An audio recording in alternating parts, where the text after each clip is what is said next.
because we're going to talk to the head coach of the Boilermakers. It is part 2, IU Purdue, coming up on Saturday night, 7:30, Mackey Arena in West Lafayette, the site. And joining us now, the head coach of the Boilermakers on the Andy Moore Automotive Group hotline. It is Matt Painter. Matt, thanks for the time. How are you? Doing good. Thanks for having me on. Last time out, it was Sunday. You guys get a win over Ohio State. And before we get into the nuts and bolts of that at home, something that struck me. I was listening to you and Rob do your radio show weekly the other night, and you were talking about these 20-game Big Ten seasons starting now to get a little bit more used to it. Do we even realize, because I love hoop, and hey, it's hoops on, and that's great. Do we realize to what degree it is an absolute grind for everybody involved doing these 20 games? Yeah, it is really difficult, and I think that's the kind of the ups and the downs. And you see some teams in our league that have had some injury issues, and they're the ones that, if you get up against it at certain times, like right now we have time off, and we played on Sunday, and now we don't play until Saturday. Everybody kind of has a break right there. But if you get some injuries or some things don't go your way, and then you got a lot of games coming up, like Indiana obviously was shorthanded with Race Thompson, and obviously with Xavier Johnson being out the whole season. So like those are the things that you can't control that's not fair. Then sometimes you get on the road, things happen on the road. It's more difficult on the road. So like whenever you kind of have your streaks, like last year we had a couple streaks where we just didn't have a day off because of a lot of stuff. Everybody really got it the year before because of COVID, and it was just a different year, just trying to kind of get through it. But you see the ups and downs for each team. Your ability to push through a tough time and then come out and be okay is huge. And that's where we kind of are right now, like trying to push out of, we lost 3 out of 4. We won our last game, so we've lost 3 out of 5. Can you push through that and now grow from some of those losses? Everybody has it. The team that has the most quad 1 wins is Kansas by a long shot in the country, but they still lost 3 straight games in conference this year. So this isn't something that anybody's excused from in college basketball right now. We don't have that one dominant team, that's excused from all that. But there are a lot of ups and downs through that, and then that's how that mental and physical toughness, man, of your team, it really, really shows or doesn't show. And now when you have that, it's not okay. You got to fight through it. You got to push through it and then become better because of it. I'm certain I don't probably see anything other than, hey, shot making. Hey, they just made a shot. But I'll be honest with you. Sometimes I feel like I can tell when a guy normally plays at a level athletically and speed-wise to when they're down-geared a little bit because they're grinded out or tired. I'm assuming you easily can tell. Was that a point where you could see it with some of your guys over the course of the last 5 or so games? A little bit, but for us, it was taking care of the basketball. So to me, it was more of just, the mental toughness of playing on 2 feet more, being strong with the basketball. So even though we had some things and people, made an issue, I even talked once, about, like the officiating, it still comes back to you. It still comes back to my coaching, comes back to our playing as a group. You can't turn the basketball over. Then if you turn the basketball over and you don't shoot well, that's a disaster. You're not going to win those games, especially if you're on the road. And we just got to be better, more than anything. You just got to be better. You got to be able – is it tough? Sure, it's tough, but it's also tough for everybody. And the teams that can push through that are the teams that are going to really, start looking like they're in a great position come March. Yes, Matt Painter, the head coach of the Boilermakers, coming off a win over Ohio State on Sunday. You'd mentioned losing 3 of 4 going into that game, and really in a category that impressed me and it should have impressed anybody was getting back on track, I think, on the glass, which was a place where you have been all season long, positioned and strong, and it seemed like you kind of got back into that category and you were dominant against the Buckeyes on the glass Sunday. Yeah, and that's something, with your turnovers or lack thereof and dominating the glass, they never should get separated. They're together. That possession war is so important. So, we have 7 turnovers against Penn State. We do a good job on the glass. We get a quality win at home. Then we have 3 games. We win one of those 3 games, but we go 16, 17, 16 turnovers. So then you're doing well on the glass. You're not shooting as well, but you're turning it over. And you're like, man, we just got to, take care of the ball against Maryland. Well, we have 8 turnovers against Maryland, but they kick us on the glass. They out-rebound us by 12. I think we've been out-rebounded 3 times this whole year, counting that game. So it was good to see in the Ohio State game, we out-rebounded by over 20, but we also take care of the basketball. We had 11 turnovers. 2 were really late after we subbed. So, you're right there around 9-10 turnovers, which you need to be. If we can keep it right there and then do that well on the glass, we're going to have a lot of success. It's no doubt about it. Matt Painter joins us, too. Again, shot-making ability notwithstanding, those are the things that, that I see, and you go a hell of a lot deeper. How do you know when your team is playing at its highest level, and some of those circumstances this season, some of those moments this season, maybe just to the common fan like me, maybe explain those moments and what you see as to what you expect out of this team at their best moments? Right. Well, the efficiency, on both ends of the court is really important, like what your offensive efficiency is, what your defensive efficiency is. That is so important. But your jump shot doesn't always travel. The ball is not always going to go in for you. So this is like a fundamental thing that you want to set with your team at the beginning of the year and just keep growing it, because you're going to get some open shots at some time that are just simply not going to go in. Everybody looks at your offense like you're really doing a good job when the ball goes in, when in reality, you can get good shots sometimes and it doesn't go in. Then they're like, hey, what's the problem? That right there is a red flag for whoever's asking that question, that they don't know basketball, first of all. So the one thing in basketball is just you can't get enough quality shots. For obvious reasons, you want to make shots, but you also, when you take good shots, you don't surprise anybody, and you got a better chance to offensive rebound. And then when you don't get those offensive rebounds, when you take quality shots, you set your defense. So you get your safeties back, and you don't allow them to get in transition. And that's where we've struggled. Like when we've turned it over or taken a bad shot, other teams are constantly playing in transition. The first half of the Indiana game, playing in transition. Second half, Maryland game, even though we didn't turn it over a lot, they just got in transition too much. You can't let those teams get into transition, because that's what they want too. They want to be able to steal points in transition. They want to be able to get on the glass and steal points that way. It's just too hard to play against quality teams and have to score every basket against a set defense. But that's what you want to do defensively. But it starts with your decision-making on the offensive end. It starts with your ability to take control of the game and really have good ball control there. And when you can do those things, man, now you're just going to give yourself a better chance. We have such a great offensive rebound percentage. So for us, Zach averages a little bit under 6 offensive rebounds a game. It's a little surreal, to say that someone can go into a game. We go down to Indiana, and we kind of waste that performance because, he gets 10 offensive rebounds. If you get 10 offensive rebounds as one person, you should win the game. No doubt. And we just didn't. We turned it over. We missed free throws. And so that was something that we've done a pretty good job on all, this year. So those are just some things to kind of look at when you're just like a fan. It's like, are they getting quality shots? Because if they are and they're missing, you want to stay with it because you're getting those quality shots. You're just not knocking them down. The percentages say, if you're getting tough shots, even if you're making some of them, that if you continue to get tough shots, that your percentage is going to go down, and the other team's going to have a better chance to rebound and get out and transition themselves. Matt Painter joins us again. IU and Purdue coming up on Saturday night, 7:30, Mackey Arena in West Lafayette. Part 2 of the 2-game matchup during this Big Ten regular season. You mentioned a month ago in Bloomington, turnovers really in that first half is what led to the path of that particular loss. And you talk about, for the most part this season, your guys being good decision makers. And oftentimes that starts with Braden Smith, the freshman. How has he evolved this season as a leader and a top-shelf decision maker for your team? Well, he's had a great year. He's done a lot of really good things for us, and just a good overall point guard. Really trying to get him to score more than he does. Looking for his pull-up, looking for threes when they go under ball screens, kind of picking his spot there.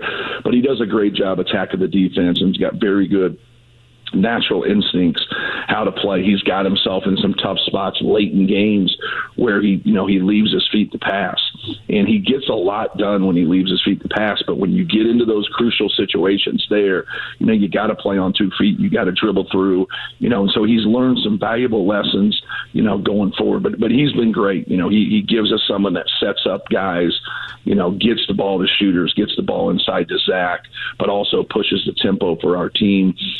Very good at playing passing lanes. very good hands instinctually. And I think that's only going to get better in the years to come. I'm glad you brought that up because you and I are the same age. We came from an era where if you jumped to pass, you'd be running stair laps after you jumped to make that pass. The evolution of that, is it specific to just individual players, or is that an aspect where we're just seeing basically everybody learn this and that's just a part of the game now?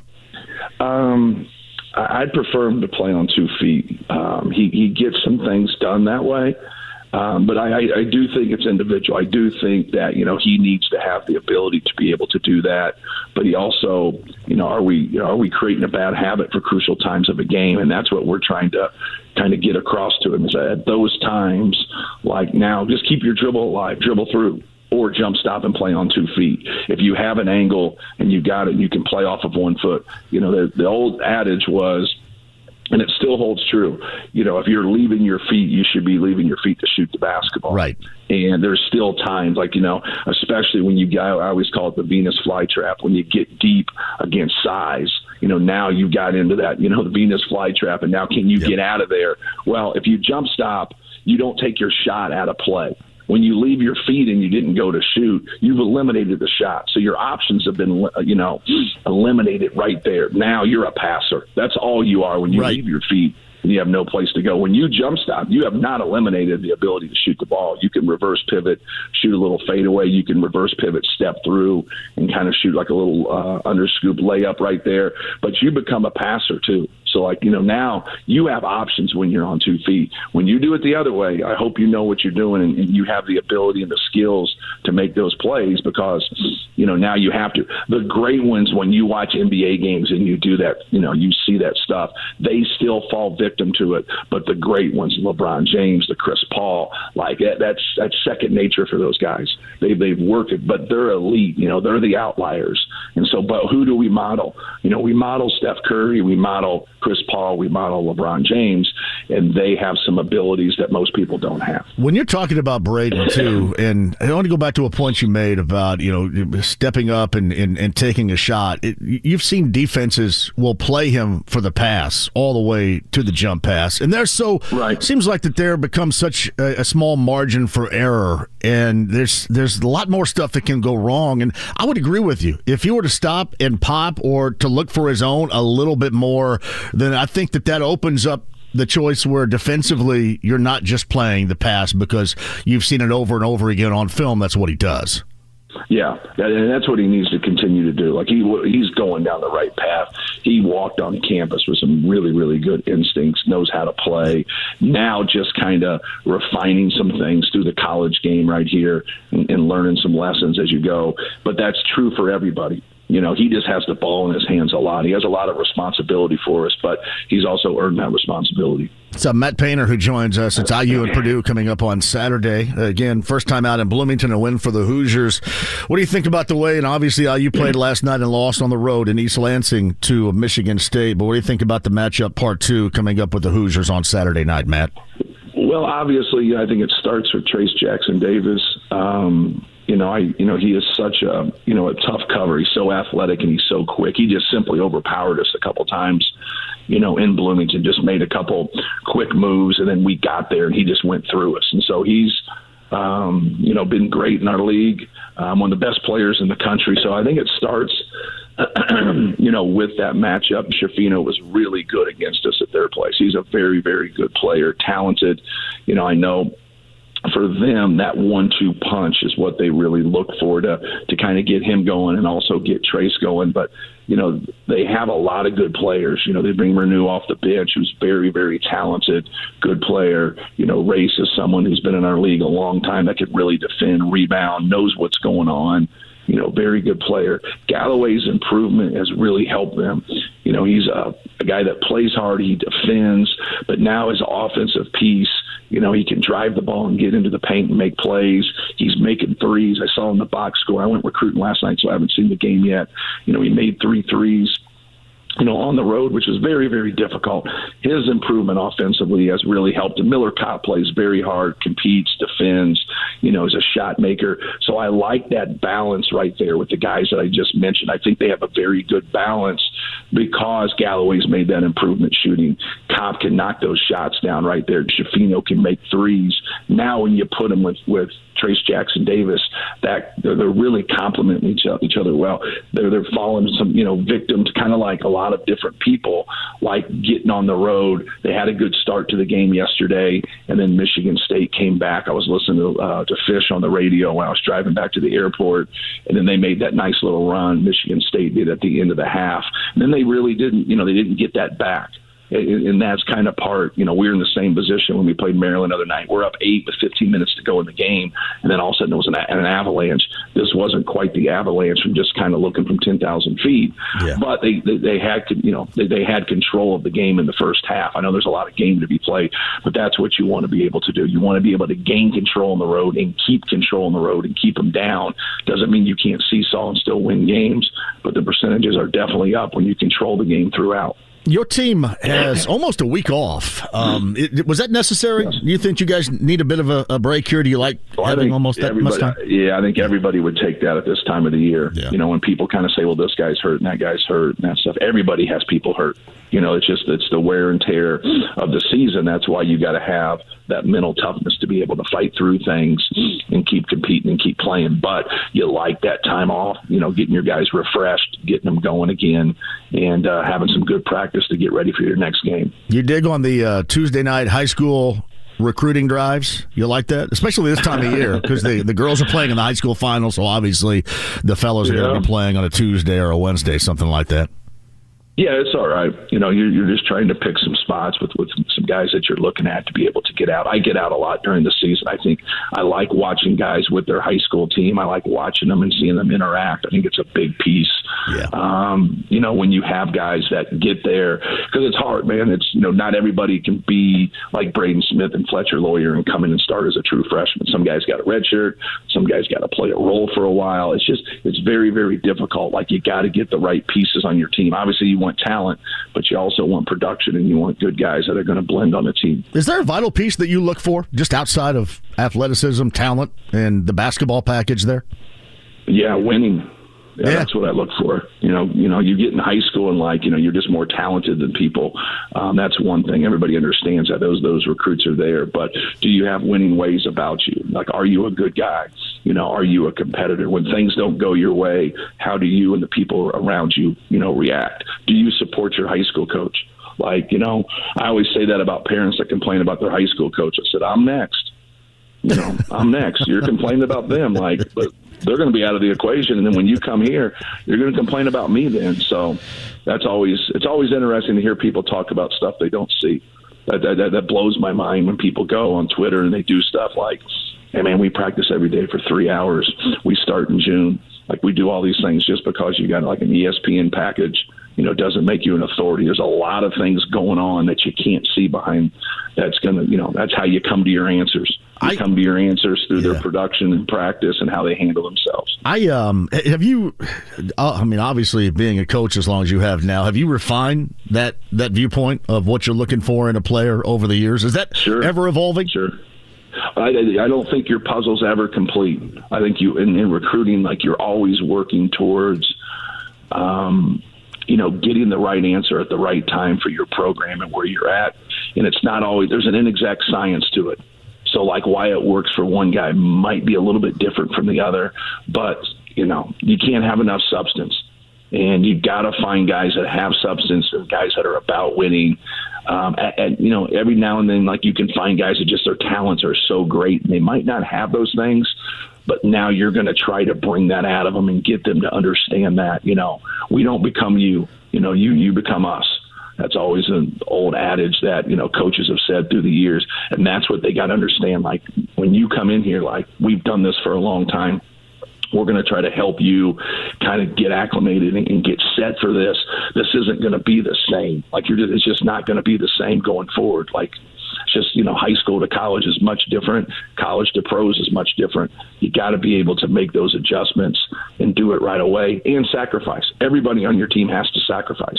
You have to understand that, and it's not going to be rosy for everybody. All right. I did want to tell you a final couple of things. I went to dinner a couple of Fridays ago with Don Fisher. You referenced Don a little bit earlier in the conversation. We did have a Matt Painter portion of the conversation that you would have really enjoyed. You would have liked it a great deal. Was it when the check came? Was that the one like you guys are looking for me? Hey, you should. I was going. I had alligator arms, but I act like I don't. Right, so I'm going. Right. Yeah, I'll do it. But I'm really not reaching for it. I'm just going. All right, longtime voice of the Hoosiers are going to do it. But no, seriously, we both like you a great deal, obviously, and love talking basketball with you. So there was a strong portion of a Matt Painter conversation at our dinner a couple Fridays ago. There we go. I got you guys fooled. Yeah. By the way. Blackman's got to stop jinxing you guys on stuff here too. I mean, have you called him to the carpet on that stuff? Yeah, we're just hoping he improves. We're just hoping he works through it and gets better. Yeah. So he said it after the Penn State. That was the thing we talked about the other night. The Penn State game. He goes, "You guys have been great. You've taken care of the basketball. 7 turnovers." And then right away, 17, 16, 17. And so I wish it was Blackman's fault, but it is not. I wish it was, but it's not. It's my fault. Well, when I was watching that, and you were like strangling that straw piece of paper or something. And I'm going, I wish it were your fault, but unfortunately is not. Again, Purdue hosts IU coming up on Saturday. That is game number 2 of this regular season with the Hoosiers and the Boilermakers. 7:30 is the tip time up at Mackey Arena in West Lafayette. Always a pleasure to talk to Matt Painter on the Andy Moore Automotive Group hotline. Keep on keeping on, and I'll stay in touch, and we'll get back together again sometime soon, Matt. Thanks. All right, man. See you. That's Matt Painter right there on the Andy Moore Automotive Group hotline.